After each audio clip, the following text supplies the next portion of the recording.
Have you ever seen one of these jars before? Seemingly filled with random trinkets. I'm not really sure what to call it, but this one isn't random at all. Today is my husband's second sobriety anniversary, and I spent a few months with a lot of help from my son, my grandson, my son-in-law, my daughter, my other son. So first of all, I wrote this story, and it has a lot of the concepts that my husband used to help me with my recovery. And I just wanted to say thank you. My son put it together for me. So it's called What We Were Like, What Happened, and What We Are Like Now. And then the tagline on it is something that my husband said to me, which seemed really meaningful. Recovery is when happiness isn't a chore. Those of us going through addiction and recovery, sometimes when you're first recovered, happiness is not the first thing that you feel. You feel a lot of regret, a lot of shame, and it takes a lot of work to get this far. So in this jar, as I mentioned, are a lot of the concepts that he taught me. And I guess the first place that I would start is where it all starts, the carrots. So the carrot and the stick. There's the stick. That's the shame system. And a lot of us who are addicts, we grew up in that. It's a family system. And here is the frog on the log. Somebody in AA says, there are 3 frogs sitting on a log and one decides to jump into the water. How many are left on the frog? Well, the answer is 3 because he only made a decision. He didn't jump. And it kind of references step 2, made a decision to turn our will over the care of God as we understood him.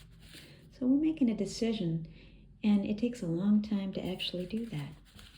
There's a lot of other things in here too. Some more related to the program and some directly to my husband. The shake here is a Wendy's shake, and it's a vampire. And it kind of represents 2 different time frames. In 1984, we had our first date, and we went to a Wendy's, and he bought a shake, and we shared it. So that's what the shake's about. But as you see, it's a vampire. And, well, I am a narcissist, and so narcissists are vampires. And so it kind of represents both those things. And there's a toaster. And people such as myself with this problem, they objectify people.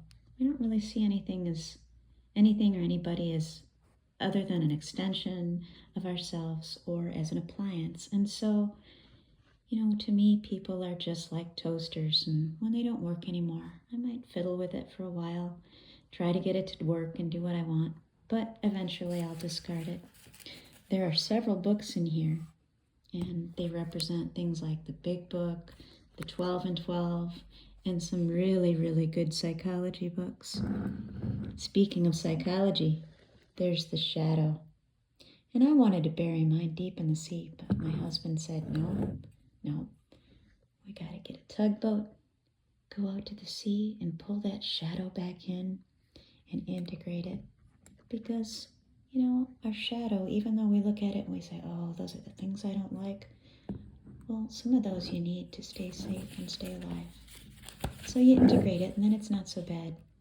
So the crane. My job, is to hold the boat, to build the bridge, to build the building, and not try to do the crane operator's job. See, the crane operator is God, and my job is to hold the bolt. If I'm trying to do God's job, who's going to have that bolt, right? So that's my job. And then there's a robot clock in here. People like me, they time travel, or they lose time, maybe blackouts, maybe just lose time. And some of us become, pretty digital and no longer analog. And so sobriety is getting that spirituality and getting that back in our lives. There's a pussycat, and that's in the book. This book, rather. And there's a vodka bottle, and the vodka was our drug of no choice. There's a life preserver in one of the AA literature books. It talks about grabbing onto the program the way a drowning man would grab onto a life preserver. There's a scapegoat, and that's also from the shame system. There is a baby elephant, and I kind of channel the baby elephant. From my upbringing, I was kind of like that circus elephant where they tie it to a stick, and then as an adult, the circus elephant, if you wanted to do what you want, you just tie a string to it and it stands still as if it's still there. So this elephant is free from that chain, that rope. And there's a cassette tape, and that represents the tapes in our head, the imprints that we have that make us hold on to those old ideas that The Way It Works talks about. There's a pan with a pancake, and the idea of having a spiritual experience is we have to flip the entire pancake, change the entire personality. There's a tortoise with a frog on its back, and that represents, the tortoise and the hare, slow and steady, because this is not instant. And the frog, well, he's taking the frog off the log, along the way.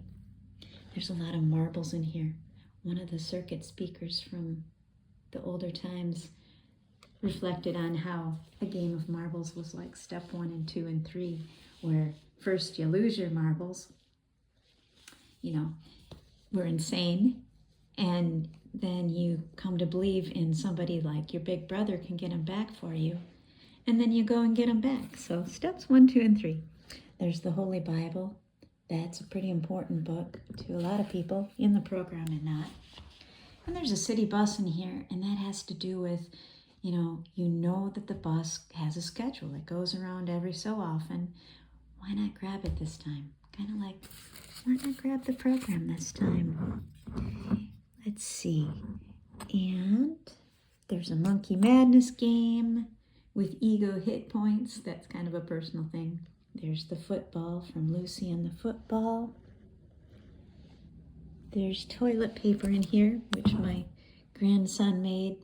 That's kind of like some of us behave with life the same way a 2-year-old would behave with toilet paper.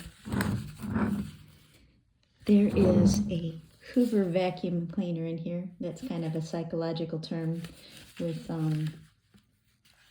we hoover and then we discard people. There's a key of willingness in here, and all you need is the key of willingness to do this program and come to believe. There's a box of donut holes, and that has to do with, in the book it talks about, well, what will become of me? Won't I become like the hole in a donut?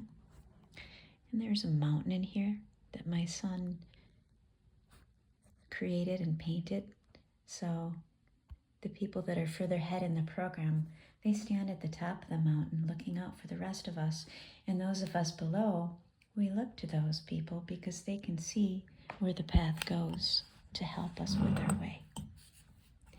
And probably the most important thing in here is this newborn. Because when we are recovered, we become reborn.